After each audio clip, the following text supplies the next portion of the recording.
It's another edition of the UTRGV Women's Basketball Show. He's Larry Tidwell. He's the head coach of UTRGV Women's Basketball. You know, for the third year, they hadn't got rid of me yet, so that's good. And we're listening to the master of the media relations, Jonah Goldberg.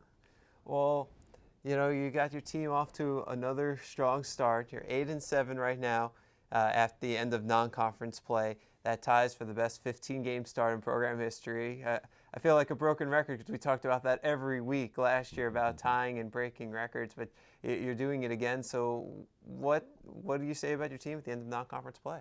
Well, we've proven to be road warriors. There's no question. We played 15 games. We played 11 on the road. We've knocked off some really good teams in Cal Poly, who has an excellent squad. We beat the University of Houston for the first time ever.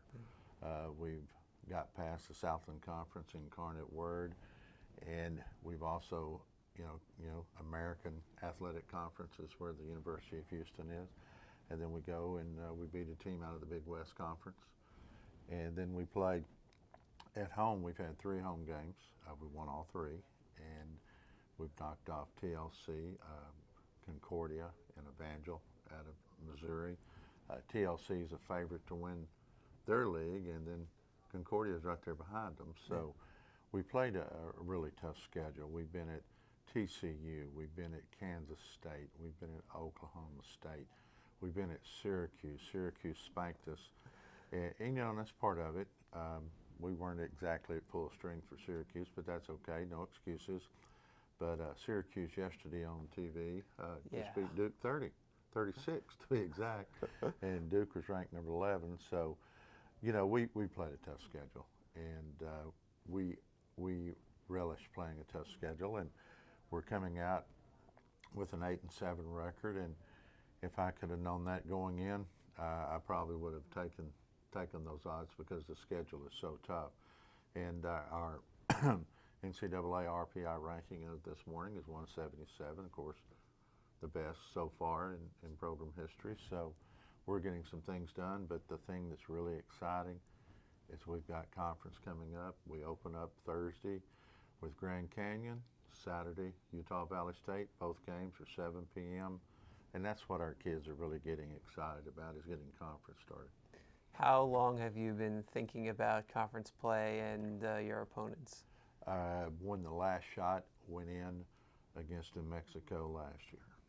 Against New Mexico State, you know, when they beat us in the championship game of the WAC tournament, getting ready, and we brought some pieces to the puzzle in to go along with, you know, Shantae, Hilder, and Rock, you know, the really solid returners that we have.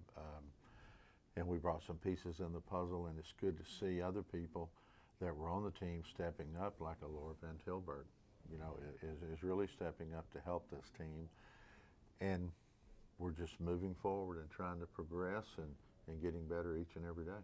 You mentioned Van Tilburg. She just had a career game against Evangel, 8 points, 6 rebounds, and got some really good minutes in. Well, she did, and she continues to get better.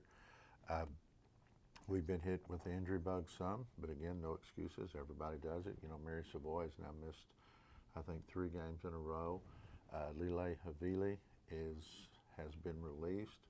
Hopefully, knock on wood, we get her ready for conference play this Thursday. And she was a junior college All-American, and she is a beast inside, and she will make a big difference for us also. But the play that I've got out of Anushka Maldonado coming in from junior college has been outstanding. She has done a very good job. Our junior college transfers have done an extremely good job for us. You know, Mary, and of course, Lila wants to get going, but our incoming freshman, you've had Bernicia Peters step up as a freshman, start all 15 games. Then you've got Michelle Hyman coming off the bench, and she can really play also. She's getting better each and every game.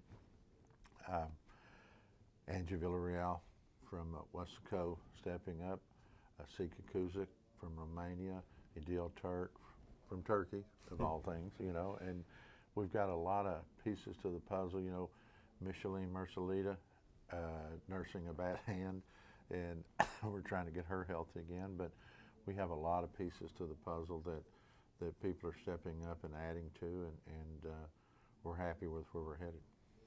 Yeah, I mean, you mentioned all these players. You can go to like Nichelle Hyman, who she's played some strong minutes off the bench at times. And I think back to Syracuse, she had 7 rebounds in that game.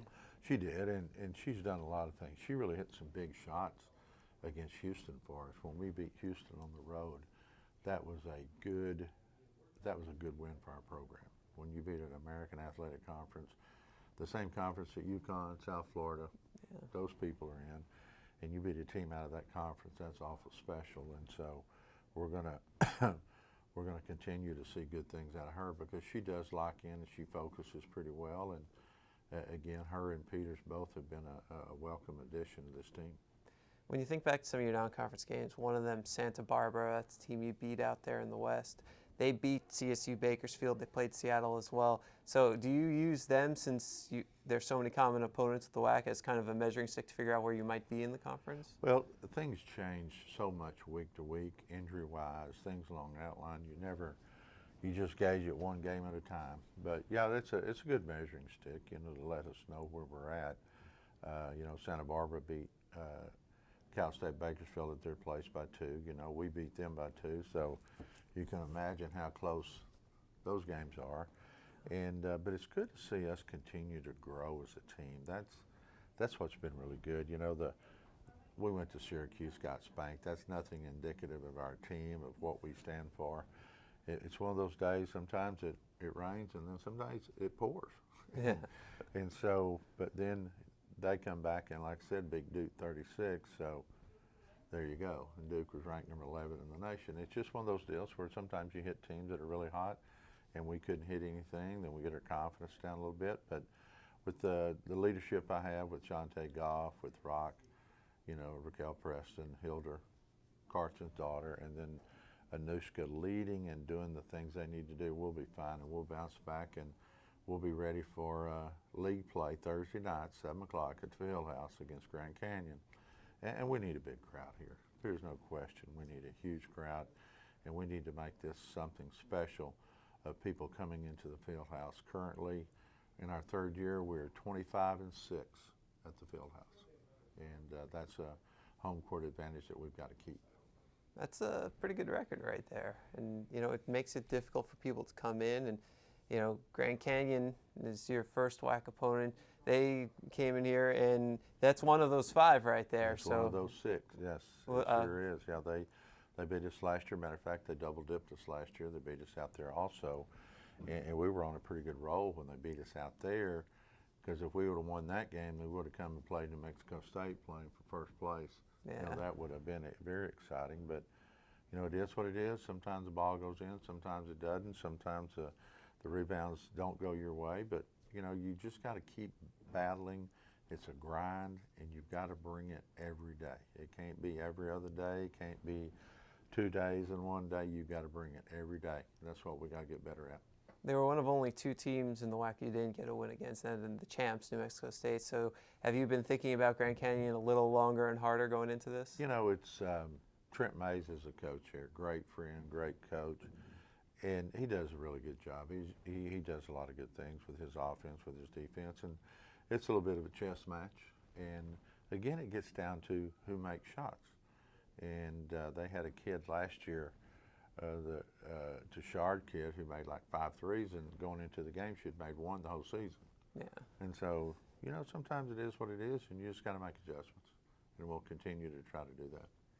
Well, you'll have that first opportunity Thursday, 7 p.m. And then Utah Valley comes in, another team that expected to be somewhere at least in the middle of the conference, if not higher. And their coach, she's a good friend of mine also. And it's amazing, when she played at Duncanville, I was at Baylor, and I recruited her. And I'm an old guy. And so you're not it's old, amazing. You're experienced. But it's good to see good things happen to good people, and she's probably one of the nicest young ladies I've ever been around my entire career. And I wish her the best. I hope she wins every game but 2. And those 2 being against us, and make it 3 if we play in the tournament. So, but all is good in the Vaquero Nation, and we're just going to continue to get better. It's we came out with our grades. we're still waiting on a few more grades, but we're right at a 3.0 again, or maybe a little bit over with our academics, with our GPA.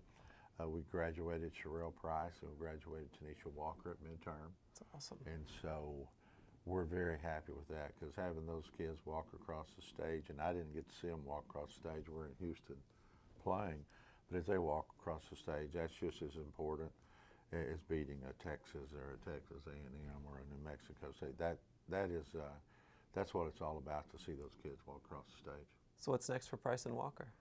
Hey, I tell you what, they both came in and did a really good job for our program. Matter of fact, Sherelle came in as a general studies and left here, and she wants to be a doctor, and she's going to apply for a medical school at UTRGV next year. Awesome. And Walker came in as general studies, is going to graduate in biology, or she graduated in biology, and with emphasis on kinesiology, and now she wants to coach. And so, you know, you like to see those kids grow, and, you know, not Sherelle, but Tanisha. Tanisha? Huh? Well, we had Tiandra Nolan graduate, and then we had Miss Wright graduated, Chazé, and you know, they're all doing good, and Brittany Bush is doing good. So it was a great deal to see those 5 young ladies graduate, 3 in the spring and 2 in the fall, and that's what, again, you're after. And we've got 2 seniors this year who are on track to graduate on time: Raquel Preston, Jada Bennett, and so we're extremely happy with those kids. Well, you can come see those seniors and these student athletes at the next basketball games. WAC opener Thursday. First 100 fans in attendance are going to get free WAC T-shirts. Good. So that's good to hear. And one other thing too is, you come out, enjoy the ball game, enjoy our band. Our pep band is incredible. And man, you can't say enough good things about them. But our dance team, our cheerleaders, all those kids are first class. Come out and not only enjoy watching us play and hopefully, you know, win games, but also enjoy what we bring to the court with our student, what we would like to call our assistant. They're our assistants. You know, they assist us in everything we do. And again, our pep band, our cheerleaders, our dance team are all first class. Well, your next opportunity to see them all: Thursday, 7 p.m. against Grand Canyon, and then Saturday, 7 p.m. against Utah Valley at the UTRGV Fieldhouse. Tickets and more information, log on GoUTRGVAthletics.com. That'll do it for us on this edition of the UTRGV Women's Basketball Show. He's Larry Tidwell. He's head coach of UTRGV Women's Basketball. And this is Jonah, the Guru Goldberg of Media Relations, and we appreciate what you and what's that other one that's in your office? What's his name? Danny Smith? Something like that. Danny Elizondo. He's awesome. He does a great job too, and we appreciate everything that you do. Romeo, all productions, things along that line. Sarah in there, Cara Lara. I mean, those are good people, and we appreciate everything y'all do for our program. Well, we appreciate the recognition, certainly. But until next week, get your V's up. Get your V's up.